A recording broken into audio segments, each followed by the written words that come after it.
तर नमस्कार मित्रांनो, 2-3 दिवस काय ऑर्डर नव्हते, त्यामुळे काय व्हिडिओ आपले पडले नाही. मग आज ऑर्डर पडलेली आपल्याला कच्च्या मूर्त्यांची, त्या पण सगळ्या अँटिक मूर्त्या होत्या. मग असं पटापट भरायला चालू केलं होतं. टोटल काय तर 2-3 ठिकाणी मूर्त्या होत्या. मग असे 3 माळा लावून व्यवस्थित मूर्त्या अशा ठेवून घेतल्या आणि आपल्याला जायचंय पुण्याला. मग जाता जाता म्हणलो घराकडनं जाऊन जेवूनच जाऊया. मग जाता जाता आपला अरुण भाऊ पण भेटला. भावानं लगेच गाडीतनं जाऊन मँगो ज्यूस आणून दिला. मँगो ज्यूस पिऊन आलो डायरेक्ट पंपात. टाकी केली पहिला फुल.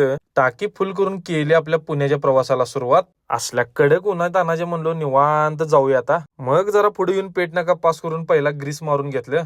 तिथनं डायरेक्ट आलो आणेवाडी टोल नाक्यावर. एक 10 मिनिटाचा म्हणलो ब्रेक घेऊया, तेवढंच गार वगैरे घेऊया म्हणलो. इथं उसाचा रस पण होता, उसाचा रस घेतला. मग मस्तपैकी 2 ग्लास हाणले.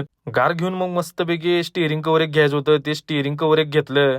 आता कसं बसवल्यावर दिसते बघा, एक नंबरच. तिथनं डायरेक्ट आलो खंबाटकीच्या नवीन बोगद्यात. नवीन बोगदा चालू झाल्यापासून का आपली पहिली ट्रिप आहे इकडच्या बाजूला. खतरनाक असा बोगदा झालाय. आता खाली करायचा पॉईंट जो होता का नाही आपला, स्वारगेट पाशी जायचं होतं. डायरेक्ट आलो मग पार्टीच्या इथे, गाडी लावली खाली करायला. पटापट खाली करून बाहेर पडलो. परतीच्या मार्गाला लागूया आपल्या कोल्हापूरच्या दिशेनं. खंबाटकी घाट चढून आलो. आता म्हणलो जेवणाच्या नियोजनाला लागूया. तात्याच्या वाड्याला वडलीच साईडला. मग मस्त असं जेवण वगैरे करून घेतलं. आता काय जेवण झाले, आता निवांत कोल्हापूरला जायचं. चला मग मित्रांनो, व्हिडिओ आता इथंच थांबवतो. भेटूया आता आपण नवीन ब्लॉग मध्ये. धन्यवाद.